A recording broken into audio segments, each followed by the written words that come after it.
In preparing for today's podcast, I have to admit I was a bit stumped, not about the amazing organization about which I will shortly share, but more about my personal connection to the approach this organization takes to youth development. It's about courage, tenacity, never giving up, peer community encouragement, and fighting until the end.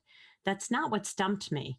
There are many ways that those attributes can be achieved, but one that I had never considered was the sport in which more men than women participate historically. Although, with the 2016 gold medal won by Erica Wiebe, who now coaches young women, this is changing.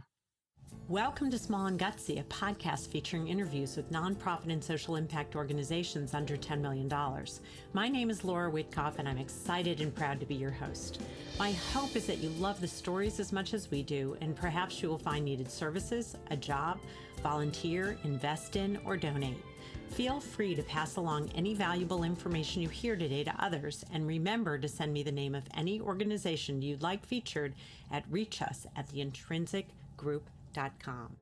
Beat the Streets and Boston Youth Wrestling merged in February 2021 to create Beat the Streets New England, a groundbreaking regional wrestling powerhouse that utilizes the sport of wrestling to provide opportunities for youth to discover their full potential by building relationships within themselves, their team, and their community. Beat the Streets New England, which includes Boston, Massachusetts, Providence, Rhode Island, and Hartford, Connecticut, focuses on their core values, the 5 E high fives: engage, enrich, evolve, educate, and empower. Their mantra states it all: to give kids a fighting chance by using wrestling as a tool and motivator to overcome socio-economic injustices. I cannot imagine a better way than that to teach tenacity, community, and the concept of never giving up. I am so excited to introduce my guest today, CEO Bior Guini, a wrestler in her own right, as well as an experienced leader in the nonprofit community. Welcome, Bior. Share with me your combined passion of wrestling, youth development, how you got involved, and your engagement. Yeah, thank you so much for having me. It's absolutely a pleasure to be here and to also hear our organization be talked about by another person so eloquently. So I really appreciate it and all the work you've gone looking into this. I am an immigrant, so I'm one of 11 kids. I just really wanted to fit in, and I couldn't find my niche or find how. And we moved around very often, so it was very rare that a year would go by without us moving to another city. So I found that it was very challenging for me, and I would often start acting out or lashing out in ways that I didn't understand why, or that it was because I wanted to feel like I belonged somewhere. I belonged to something outside of my family. Because as one of the oldest kids and the oldest girl, I had a lot of responsibilities. I was a caregiver, a lot of siblings. I was always responsible making sure that they were in a good place, ready to go to school, doing their homework. So just a lot of adult responsibilities for a young person. And I tried team sports. And although I love that sense of community, I didn't really have a lot of self-accountability there. I'll never forget, I was in high school, and I'm dating myself here. It's like the PA system went on, and they were talking about, whoever calls it the PA system these days, and they were talking about wrestling. I just remember thinking, I don't want to be home. I'm too short to play basketball. I'm 4'11". I don't want to do indoor track, So in my mind, I thought that it was going to be like WWE wrestling. So back then it was WWF. And I was like, oh, this is great. I can get some anger out. I can hit someone with a chair. It's going to be amazing. I walk up to the doors of the gym and I look in, and it's just all boys. And I just panicked, and I went and I hid in the bathroom, and I had to have my first self-talk, I think ever, my first pep talk. You don't want to go home. This is your only way. You have to suck it up. And I'll never forget going up to the coach and being like, hey, this is after the meeting, everyone went home. And I was like, I want to wrestle. And he's like, oh, great. We need a scorekeeper. This is amazing. And I was like, no, I want to wrestle. And he was like, yeah, team manager. And I was like, no, I would like to wrestle. And I just saw a look on his face, and it was just processing, right? Okay. And in my mind, it was probably okay, we've never had a girl. What do we do with the girl? What are the rules? And he was like, okay, well, practice starts tomorrow. So be there. It was the hardest thing from day one. Just like I remember I was in the locker room by myself a lot because it's all boys and just me.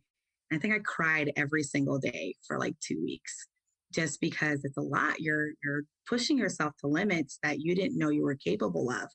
And you are solely responsible for this, but you have a team around you. So it creates this like you're in it together, but you're responsible for your success. And so I was like, I have no one to blame if I don't succeed but myself. First match was at home, like a home match in our school in front of everyone. My mom came, the one and only time she came, and I lost that match in under 30 seconds. I just everything I had learned in the last 2 weeks out the window, and I got pinned.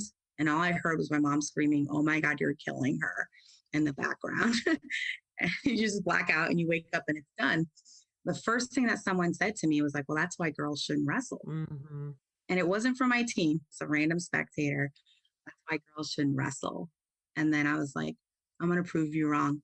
The kid that I lost to that day, I ended up having like a made for TV year, right? Where I just got better and better that year. And my last match of the year, I had won this tournament. Fast forward to young adult, and I actually run into that kid. He's like, I remember you. I wrestled you. And I was like, yeah. He's like, oh, first match of the year. And I was like, oh, that was so embarrassing. I lost in like under 30 seconds. And he goes, you ruined my perfect season. You beat me in the finals at the end of that year. So I Uh-huh. had grown so much at this like one loss that I had at the very beginning of the year.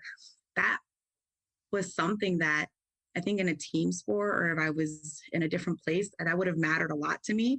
But what mattered the most was that I grew during that season and I was able to stay in it and have this team and this bond and this like self-awareness that I never had before. And come to find out years later that I had like, wow, I had a really great season. I actually avenged that first loss. So I was hooked ever since. Wonderful, wonderful story in so many ways. And so the introduction, when I use the word tenacity, you're a model for that in so many ways. And I also want to highlight something else that you pointed out. Of course, the wins matter, but the personal accountability piece, and more importantly, the evolution. So one of the five high fives is evolve, and you just demonstrated that in the story. It was one of those sports where when I was doing it, we didn't know what the future was like for women in the sport, right? I was wrestling on my boys' high school team. I didn't know I can go to college to wrestle. Nobody did. And people would say, like, why are you doing this? Like my mom would ask, why are you taking your time there? Like there's no future in it. And I love being able to look back and be like, oh, I'm the CEO of a youth development organization that uses wrestling. I think there was a pretty big future in it, but you have to make it sometimes, right? You have to make your own path. And that's what wrestling taught me. So I got to go to college to wrestle. I was on one of the very first women's team, Menlo College. And it's a story that sometimes you don't know the journey, but you have to start walking it, and eventually the path will come. And that's I try to live that every day. Like with Boston Youth Wrestling, when I first started as a volunteer, I didn't know there was going to be a part-time opportunity. When I started at part-time, I didn't know there was going to be a full-time opportunity. And then I switched careers completely. I didn't know what the trajectory would look like. I was like, I'll do this for a year or two. But if you keep building it and keep growing it and are passionate about what you do, then I fully believe that you can make anything happen. I love that attitude for yourself because look what you've accomplished as a result. And I love that attitude as a model for every youth who enters the program of Beat the Streets New England. I have to go back for a second and just ask this because of my own, I guess, curiosity. Being in a sport that was primarily male and being on a team as the only female, and obviously you proved that you were able to compete at a high level over time because you succeeded. But what was that experience like? Being stubborn was the best thing I could have been, right? So I was so stubborn. I was like, I don't care if I'm black and blue every day. Like I refuse to quit on this. And I didn't know these lessons while I was living them. And that's a big part of why our core values are what they are and what our curriculum is based on is teaching you these lessons in real time. Because I didn't know this when it was happening. I was a kid and I was just trying to not go home. I just knew that I also represented more than myself. I represented every other girl that probably ever wanted to wrestle after me. I kind of took it upon myself to be like, I am a representation of what girls in this sport could look like, or could be like. Maybe not always the best representation because, I was learning and growing too. But like with anything, when it's new and different, people may not always embrace change. Some people didn't want their sons wrestling a girl, turn it into something it was not. Like, what is her reasoning for wrestling? What is her true motivation? They don't ask boys that. They don't ask, why are you on the wrestling? Never, You know, never. like Yeah, never. never. Especially being a minority female who was curvy. I hit puberty at a very young age. The uniforms were not built for a female body. Things were just coming out that shouldn't be coming out, and men having to have uncomfortable conversations about sports bras or why my weight fluctuated when I was on my period. People don't like to be uncomfortable a lot, and people don't like change. But wrestlers do. We live in discomfort. We always are constantly changing. Yeah. And so the more I came back and the more I showed that I was committed, the more people reciprocated that, right? And so that's the beauty of the sport is if you give, it's like you're part of this family, this brotherhood and sisterhood that you're all going through it together, and that in itself earns you respect. And people change their minds, and people start looking at you differently, and people respect you because they know it's 100% you. There's no one else that's going to take that credit for you. A couple quick things. You said so many great things. You opened up doors for females who never thought they could participate in a sport like this in the way that you did. And you did it early on. And then, of course, you became a role model. And then I think the other sort of key points is that you really faced a lot of resistance because people don't like change. And the idea of talking about something uncomfortable about changing bodies and adolescence and a female and the motivation behind it and all the stuff that you just shared, you really had to push through. I love that you're stubborn. And at the same time, right, you earned the respect that you also would only give your teammates if they earned it too. And I'm making the assumption that the next season became a little easier in terms of just your team. You may have faced on the outside still people saying what they needed to say because of their own discomfort. But it sounds like it might have been different, at least on the team at that point. The term that you hear a lot, and we actually turned it into a program, right? I turned something that I heard a lot that was a negative, and I was like, I'm going to own this and turn it into a positive. So what you would hear a lot is, oh, you have to wrestle her, or like, oh man, you have to wrestle her, you have to wrestle a girl. And so Wrestle Her is actually one of our programs, and it's our girls advocacy empowerment program. Because I was like, no, the better I got. So you hear like, oh, you have to wrestle her, like, hey, you're going to have to wrestle her. And you can hear it. You hear the conversations change. You hear the way people talk about you or talk with you. And so I noticed that going from year 1 to year 2 pretty quickly. I have to acknowledge my coaches and my team because I work really well with positive affirmations, and I got like rookie of the year that year, and then, crowd favorite when I graduated. And so they became very supportive and every year in and out. And that's easily not the same story that a lot of women have. It is the men in the room, the men who are leading, that set the tone for how every other young man responds. And so they set an example that, like, if she's in here and she's doing the work, she's no different than any of you. I think that's true in life. I think whoever has the majority, right, and has the power is going to set the tone. And when you set the tone of equity, everybody has a chance and an opportunity, and you can shine. It's really culture that you're talking about, that those coaches and the teammates followed suit, which was really setting the culture of respect and equity. And I have to give a huge shout out to taking a negative term, like, oh, you have to wrestle her, to, yeah, you're going to have to wrestle her. Like, it just changes, reshaping the tone of that expression into something that women can be proud of and men can take a look at and say, whoa, I better really rethink this. I love it. I commend you. When I started working for Boston Wrestling, it was a man who founded it, and it was a man who trusted in me to lead this organization when most or majority of the organizations were being led by other men. Same thing when we transitioned into the merger. I think there's an idea of what a CEO looks like, right? I don't even have to describe it, because if you think CEO, you think CEO of a large organization or a national organization or a sports-based organization, especially in wrestling, you're not thinking of a short Dominican girl. Even my name in writing, most people think I'm a man until they meet me. I actually got on a board that way. I showed up to the meeting. They're like, oh, we thought you were a guy.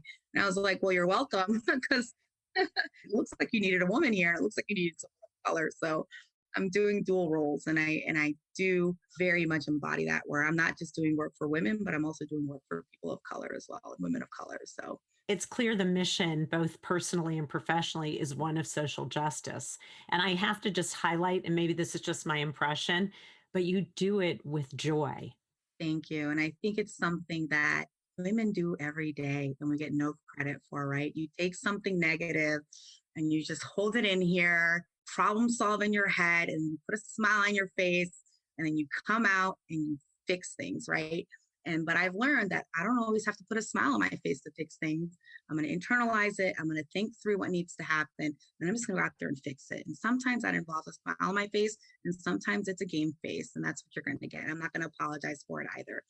The power of alliances and the power of collaboration cannot be ignored. And I think oftentimes we become very divisive. And when you divide, everyone loses. And I know that. And I knew that at a very young age, because again, if it wasn't for the men in that room letting me take up space, I would not be here today, because it could have been very difficult for me. And some people did try to make it very difficult. And they were like, no, she is part of this team, just like everyone else. And so it wasn't always easy, but I understood. I understood at like 14, 15, and 16 that was made possible because of that. And so there is a lot more acknowledgement of injustices today, and it's become a lot more visual. And I think that some people are reacting just like we were reacting, but we've had years to absorb this, And so, like, I understand those reactions, but sometimes the immediate action following those reactions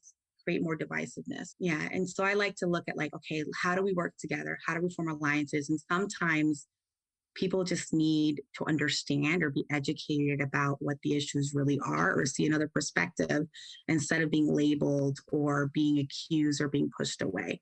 After that, if they still don't get it, then it's not the right, partnership, or it's not the right people to be involved. And there's plenty of people who want to do good. So focus your energy on that. The whole concept of diversity, equity, and inclusion is really the inclusion piece of that you want to have people who represent the larger population in the room, because ultimately, when you work together, you get a much better outcome. So move us into the program. You mentioned Wrestle Her as an empowerment program for women. Yeah. Share with me some of the programs, how you get involved, anything that sort of strikes you. Yeah, absolutely. We both founders in Boston and Providence, and we're actually starting to bring Hartford in. So I'm starting to learn more and more about the community in Hartford. So I apologize, Hartford, if I don't talk about you that much today, but know you're here.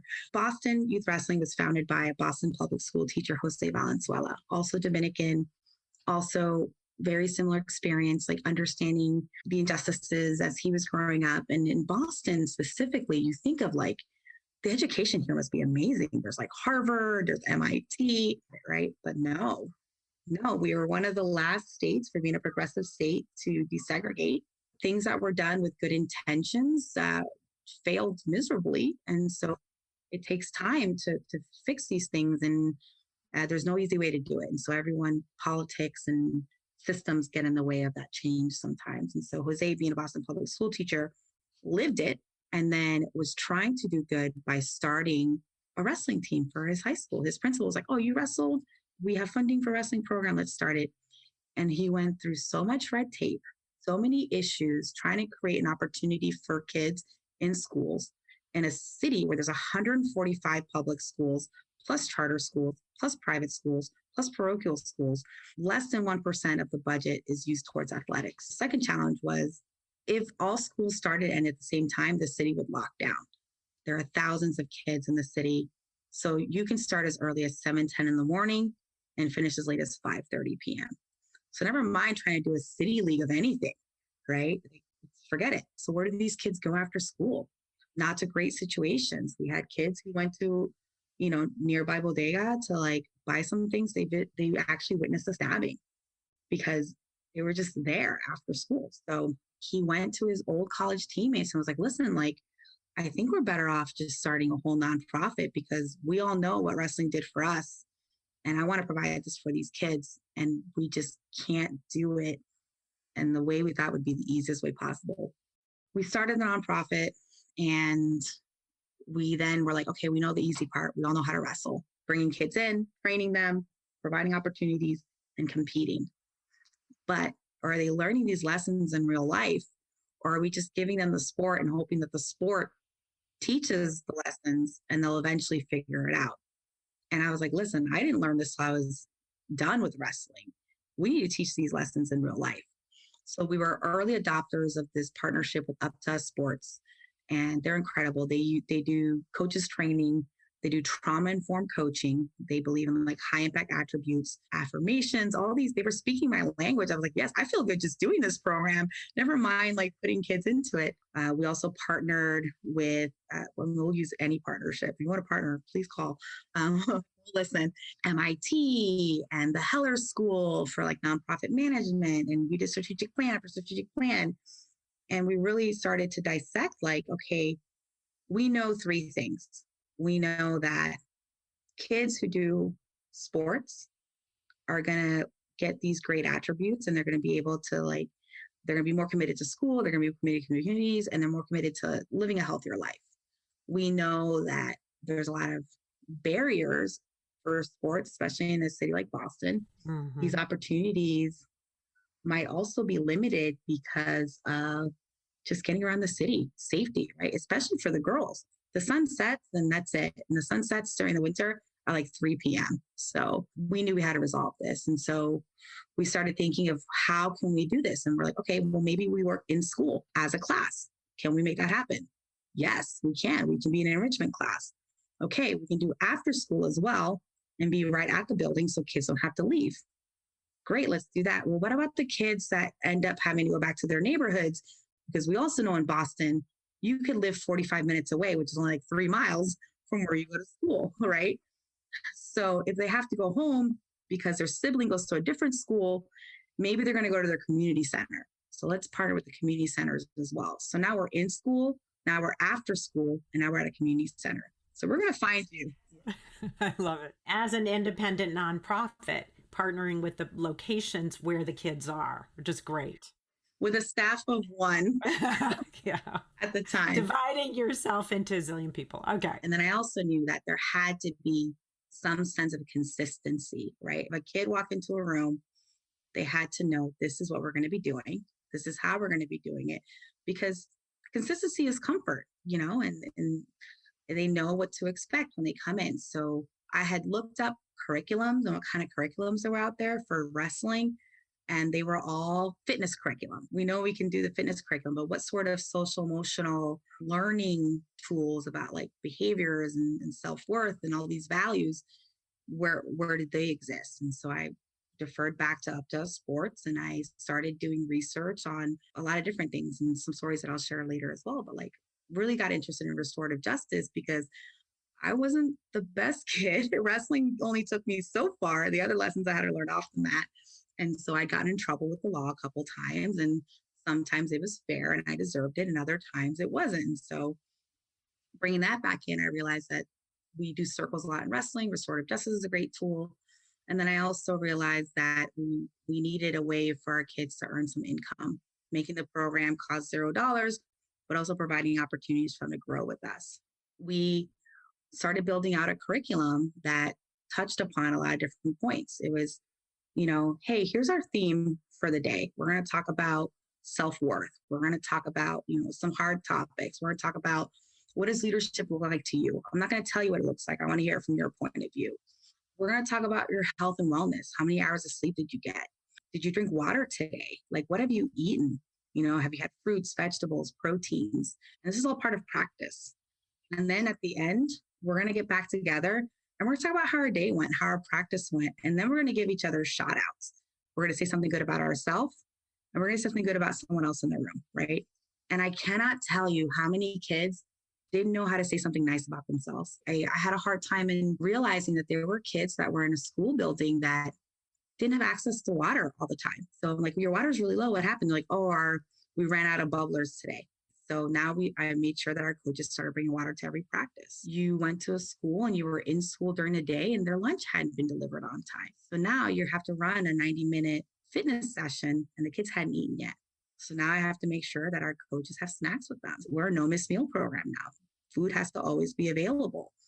Just those 3 questions. How many hours of sleep did you get?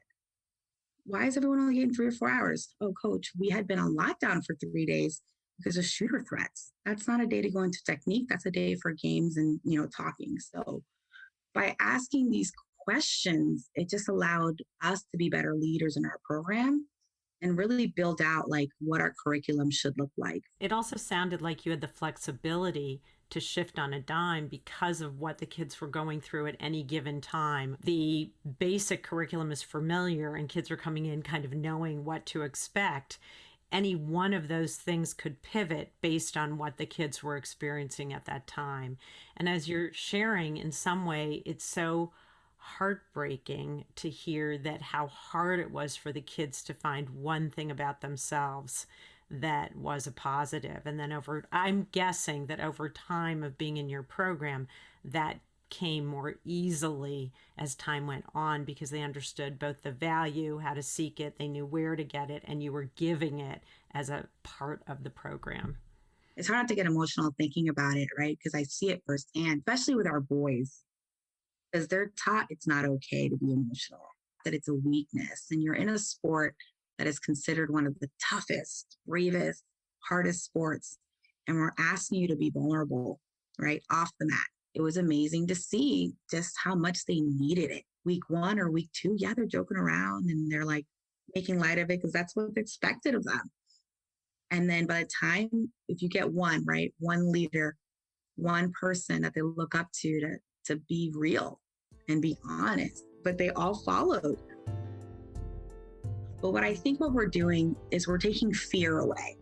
A lot of times what's preventing you from taking that shot or, doing that move is the fear of failure. So when you take away the fear of failure and empower, whether it's on or off the mat, you're going to take more risks. So well said, because I also wonder if that experience of being vulnerable among your peers and seeing them be vulnerable actually builds that resilience and strength that translates on taking that risk on the mat. Everybody's going to fail at one point at another. And so to be able to have that in a supportive environment allows one to kind of take more risks in a controlled way.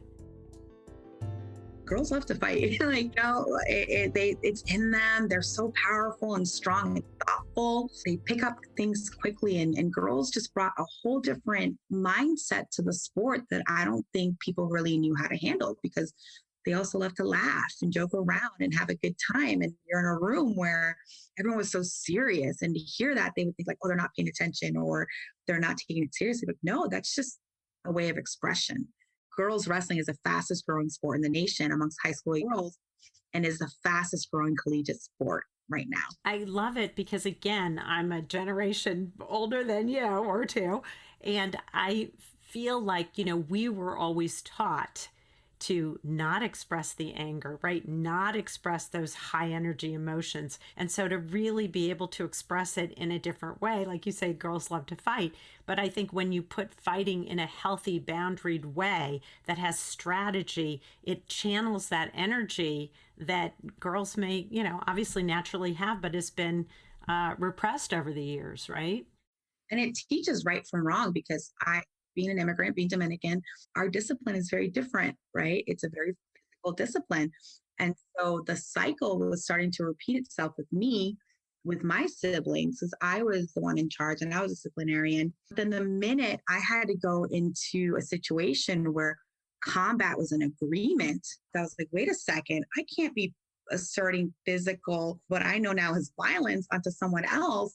That's not an agreement. So it changed me completely.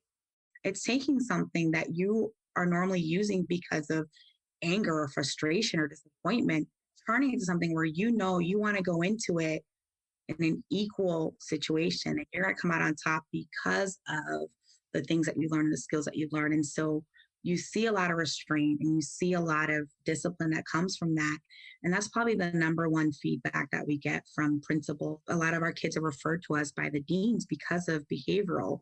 And so you can watch videos of these kids just showing great restraint, being confident and knowing like, no, I'm not going to engage in this. I know that if I can, that I'll come out on top. But you're giving them the opportunity to make a choice. Previously, they may have felt they didn't have a choice. It's a fantastic gift that you're giving these kids. Any other programs? I'd love to hear the other programs. So there's 4 core programs, right? I love themes and numbers and systems. So we talk about our 4 core programs, which is Wrestle Her, which we've discussed, Mat Time, and they're all kind of like wrestling punny. Mat Time, which is mentoring, advocacy, and training. And that is kind of like our overarching one when we talk about the curriculum that I told you about, the day-to-day that our coaches are going through, utilizing those skills from Up to Us Sports and youth development. And then we have CIT, which is coaches in training. It's workforce development. And so they come in, they work for us all year. They start in the summer and sometimes all year, but they coach, they do all the same certifications as our full-time coaches do. So they are just as trained as I am. They garden, so they grow their own food. Right now we're talking about health and wellness. They started a business during COVID. It's called The Hungry Wrestler. It's about having a healthy relationship with food. And so they have a recipe book with all the stuff they grew. They had a community day. And there's so many things that program does. I'm so proud of it. And we're actually interviewing for it this summer. And we went from one garden plot. We have 2 community plots now. And then we just actually we partnered with someone to do bucket gardens in front of our office. So wonderful. We had a lot of growth over the last couple of years and it's kind of figuring things out. First, we were like, all right, middle school kids. And they're like, well, maybe a little bit more charity, maybe just high school kids. Well, there's kind of like a nice little growth that happens between the 7th and 8th grade year that really turns our kids into potential leaders. So doing more research in youth development, it has to become an obsession, right? I'm like, all right, youth development, how can we do this? Psychology, talking to social workers. Something happens between the 7th and 8th grade year where you get them or you lose them. So we knew it was important to provide those opportunities to incoming 8th graders all the way through graduating seniors. If you graduate and you're 18 and over, you can actually coach middle school teams. So you get paid to coach. And that's still with partnership with Up to Us Sports. So now we're creating a coaching pipeline because I was having a hard time. Sometimes you got coaches who are really experienced, but it's their way. And I said, okay, well, that's not going to work for us because we're here for the kids and we want to build something for the kids. Yeah, Wrestle Her, Mat Time, CIT, and the one that just all of these bring me joy, but the one that I am so excited about is called Wrestle Back. And Wrestle Back, for anyone who knows wrestling, what happens is if you're at a tournament and you lose, you get dropped down to this consolation bracket and you have to wrestle your way back to 3rd. And oftentimes you're doing more matches than the person who wins that tournament. You have to overcome this loss. So you're just emotionally and physically gutted. And then you have to work so much harder to get onto that podium and overcome that if you ask any coach, most of the time, outstanding wrestler goes to someone who won the tournament. But for me, it's always that wrestle back kid that had to work their way through all of that. And so Wrestle Back for us is where the restorative justice really takes place. And we're working with kids who are coming out of the juvenile system, who are in long-term foster care or have higher levels of trauma. And we're helping wrestle back into community and wrestle back into life. It's taken us years to build because we want to make sure that when these kids come to us, that they feel that they can be, they're in a place that they can trust and we trust them, right? Because that goes 2 ways, and that they feel empowered and important, and that your past is just that. You're going to do good by you and you're going to move forward. I was one of those kids, right, where I made mistakes and I carried that with me until adult life. It's like, not even my record. What am I doing with myself, And it took a long time to overcome that. But it's because whenever you fail, or whenever, I put air quotes on that, whenever you make a mistake, it's often used against you over and over again. And I think we're talking about mistakes that are made when kids are developmentally not in their frontal cortex is not fully developed. I mean, we've all been there. Some of us didn't get caught, and it's an unfair system. I actually just had, I teach at the Price School at USC, and I had one of my groups actually did one on the juvenile justice system. And they came up with a recommendation around kind of caring and support within a county to make decisions because kids can get tried as adults in situations where they really shouldn't be. And so I commend you for taking this on because, the pivotal word that you shared is trust. You have to rebuild kids' trust in themselves, trust in you as an adult, trust in their peers or in the system in which they're now in, and belief that they'll show up, people will show up for them. And it takes so much time, but it's so worth it because you really are reducing recidivism. And then they can put the past behind them and have a really wonderful, productive life. I knew that the relationship had to be built within those that we would see as like oppressors in this, right? So we had a lot of kids that were joining the military. And then I was like, well, would you ever consider other like services? And they're like, yeah, but I have a really bad relationship with the police. And I was like, well, let's talk about this, right? Because it is very different in a city versus a suburban setting. And that's because you have time to get to know these kids and families. And that's not necessarily the case in a city where you're patrolling an area that you don't really have a lot of ties to. But there's also officers who grew up in that area and have these great relationships, but maybe don't know all the kids. And so we had an opportunity with Latino law enforcement group to come in and work with some pre-cadets. They were trying to get more women and people of color into the police force. And so I said, you know what, we have the CITs. They're learning to coach. Let's have them come in and teach safe restraints. But let's get these kids in front of the pre-cadets and build that relationship before they even go into the academy and they're a part of it. And so now we're actually building relationships with the police force where we're talking about George Floyd and we're talking about the trials. Our kids are actually logging on and talking to officers about it. They're talking to detectives. They're talking to leaders of color, right? They're talking about what it feels like to take off your uniform and just be a Black man in America and then put it on and have to live that. And so these are powerful conversations that mean a lot because it's so easy to get involved in your own group and have the one mindset, but understanding that change comes from within. And if you want to see change in that, you have to be part of that change, right? Is any story you want to share that's an aha moment around without sharing names of any of your students, but anything that you want to share that all of a sudden it was like, wow, this student was struggling and now they're doing this, or I witnessed this, just because I think it brings it to life in a different way for my listeners. Yeah, if I could share two, that'd be great. Yeah, please I have do. a student and I have a coach. I call him student zero or like patient zero or, BYW kids zero. And so again, our founder, Jose Valenzuela, incredible person. And him and I work well together because he's like, we were joking around the other day and he's like, I'll get stuff done because I'm petty. And I was like, I get stuff done because I'm bitter. We were joking about the early days of him, being in that school and having the one kid or the two kids, right? So kid zero, he actually was who I followed through the whole program.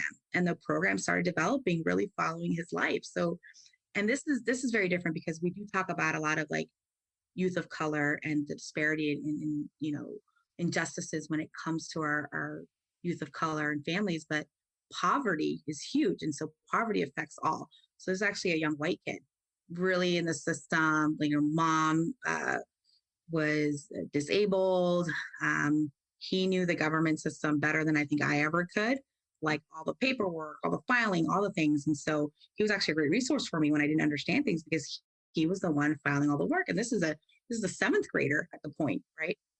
And so he joined the team. He started doing better in school, but there's still that pull away from his family where he is also a caregiver for his niece because he was older and struggling, anger issues, like all the same things that we discussed for all of our kids. Went into high school, ended up actually getting on a team where the coaches were really competitive and meant well, but just mentally for him, he needed more. I brought him on to coach.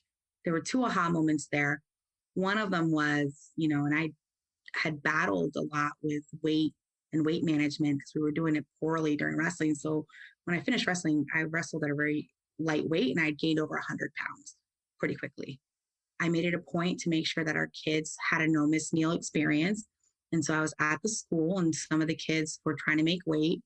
And the coaches were like, well, can you go buy this? Can you go buy that? And I said, oh, do you mind if I try something? I said, well, what do you have at home?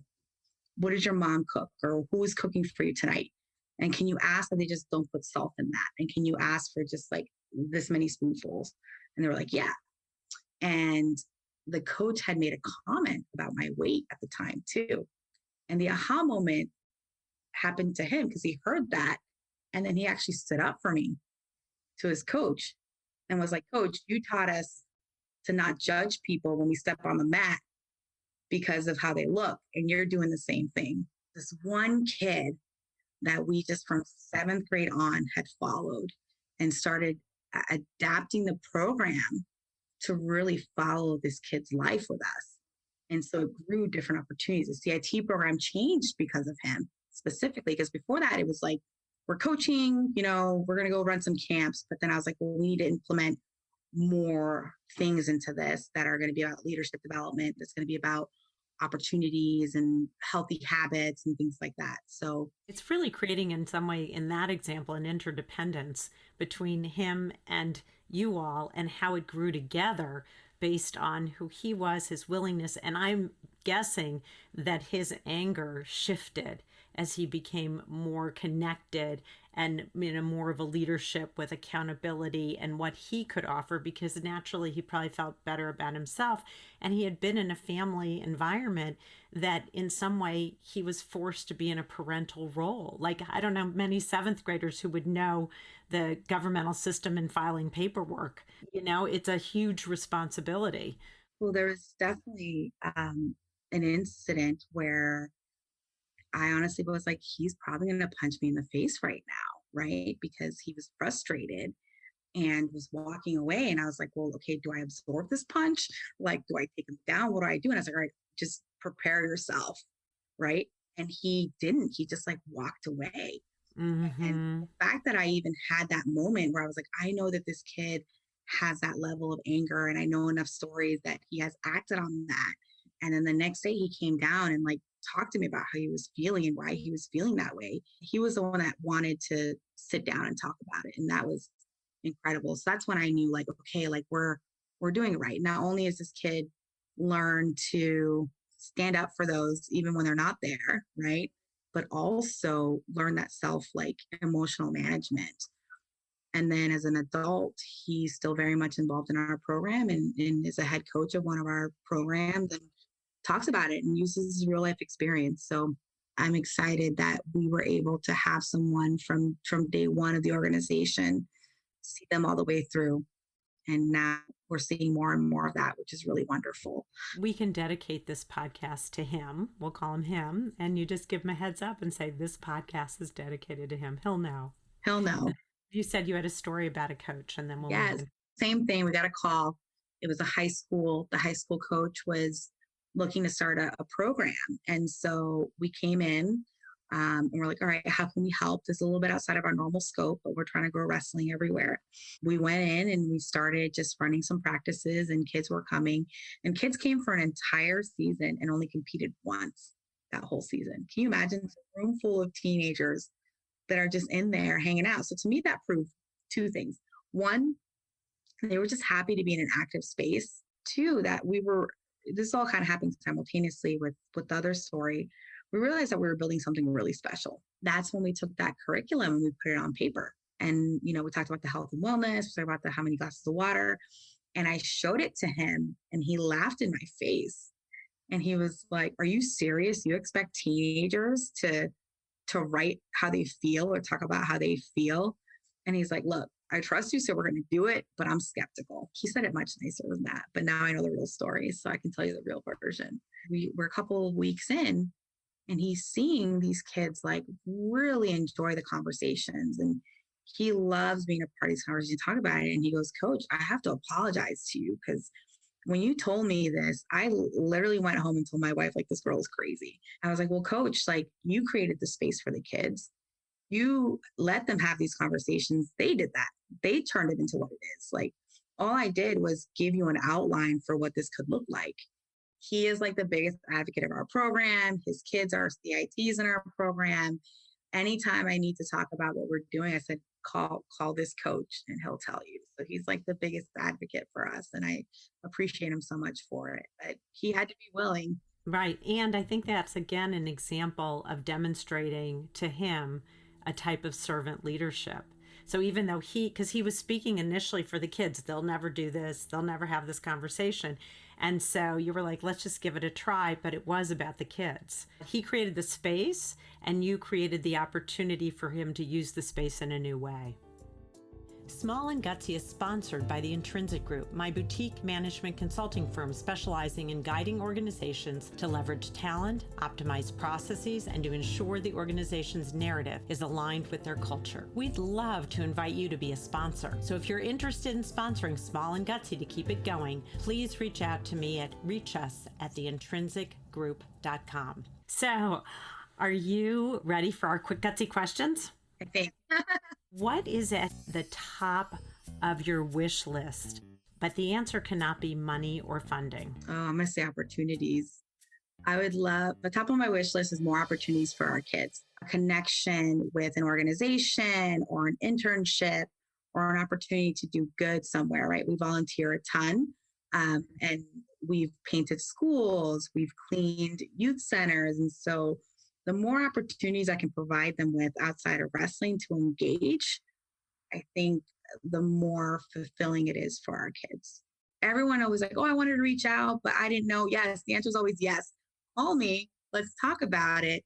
There's always a way. If you were to think of a song that describes Beat the Streets, New England, what would it be? Happy, Pharrell, yeah. I love it, Everett Williams. I love that song. Yeah, it's such a great song. You kind of can't sing that and be unhappy, right? What makes Beat the Streets New England gutsy? Because your organization's gutsy. What makes it gutsy? That relentlessness, that willingness, right? That we're not going to take no for an answer. Mm-hmm. The good side of being stubborn. Taking stubborn and turning it into a positive, right? Like we're stubborn. Yeah, I love it. Love it. Love it. It's great. What is something that outsiders or maybe even a few insiders don't know about Beat the Streets New England? The youth development work that we do, right? So they know about the wrestling, they're passionate about the wrestling, but the fact that we're doing trauma-informed coaching and mentoring and development, the fact that our kids are working for us. We were running a meal site all through COVID. The fact that our kids are doing entrepreneurship work, they're gardening, all these things like, we can share it, but I think it's sometimes tough for people to process because they just hear the word wrestling. They're like, oh, I know what they're about, but we're about how these skills translate to life. How does wrestling translate to life? And during COVID, is how does life translate to wrestling? Yeah, we didn't talk about COVID much, but I love the fact that you flipped it and you also had to address a need in the community, which was around sustenance, like literally food, which is incredible.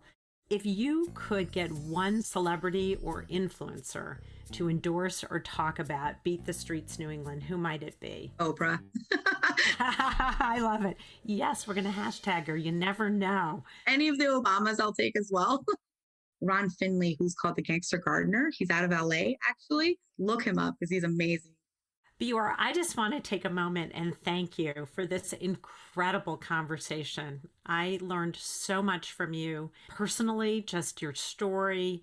The organization, Beat the Streets New England, is incredible. This was a gift to me and our listeners to learn about what you've done and what the organization represents and the students that you are impacting. Thank you so much. Any opportunity to talk about the incredible work that everyone is doing throughout Beat the Streets, especially in New England, and all of our great partners and allies and all these other incredible youth organizations and supporters and stakeholders. Like, it is something that reminds me of why we are and why we're going to continue to be. Oh, I love it. And would you mind sharing how people can reach you? So, for those who want to volunteer, those who want to sign up, those who want to donate, those who want to provide internships. Yes. So you can reach us. You can go to www.btsne.org. Or I love being casual with our emails. It's BIOR at BTSNE.org. Or you can follow us, right? All the medias, all the social media. Beat the Streets New England, Boston Youth Wrestling, and Beat the Streets Providence. So far. Thank you for listening. If you like this podcast, please share it with your friends. Give us some stars and write a review on Apple or wherever you listen to podcasts, or buy us a coffee. buymeacoffee.com/small and gutsy. I want to thank my partners in this endeavor, my co-producer, sound engineer, and composer, the amazing Pavel Franson, my exceptionally talented graphic designer, Nate Addy, my social work intern extraordinaire, Stephanie Tran. Please check out their bios on the Intrinsic website and all the folks, friends, and family who have guided and inspired me. Our blog of these small and gutsy nonprofits and social impact organizations can be found in the organizational stories section of the Intrinsic Group website, so that we can continue to link clients, volunteers, future employees, investors, and donors to this small but mighty network. Of course, we can't take responsibility outside of our own vetting of the organizations we interview, so before you sign on to support or work for them, we encourage you to do your own due diligence and research them as well. We just want you to learn about the small and gutsy nonprofit and social impact organizational sector so they can spread their story and their impactful work. From small and gutsy to big with impact, I'm Laura Witkoff, and thanks for listening.